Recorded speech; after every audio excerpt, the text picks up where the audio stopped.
my bills. My rent's all spent, my truck's got a dent, and I think I'm getting the chills from being forced to sleep alone. You know, this house just ain't a home. I can't afford no kids, my life is on the skids, and my wife tells me leave her alone. Unless I get a vasectomy, I gotta get a vasectomy. Just one little male alteration to save us from another altercation. It's a vasectomy, I gotta get a vasectomy. Oh, what a vast difference there could be. Now, is there anybody here that knows what the vas deferens is? Yes. Yeah, that's good. Did the rest of you flunk 6th grade health class? No. I did too. I was looking at the pictures in the back of it. But anyway, the vas deferens, I'll explain it to you, is a small tube located in a central geographical location, just a hair south of the equator.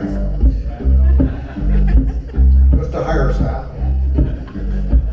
And they take this small tube after they make a very slight, ever so slight, nearly pain-free incision. And they pull out this small tube, and then they pull a little slack in it like this. Like this here, Steve. They pull a little slack.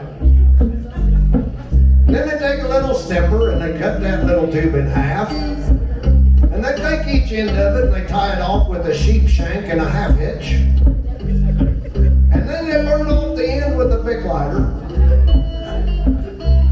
You'll never forget the smell. At least that's how my doctor did it. I got it done at the farmer's market.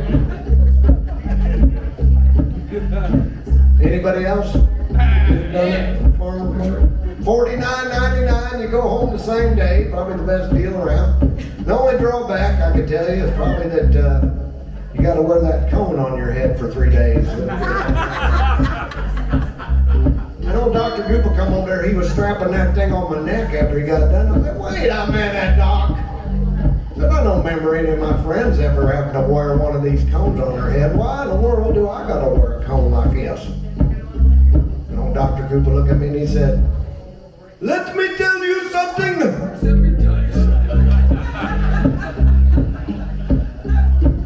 Dr. Goopa said, "You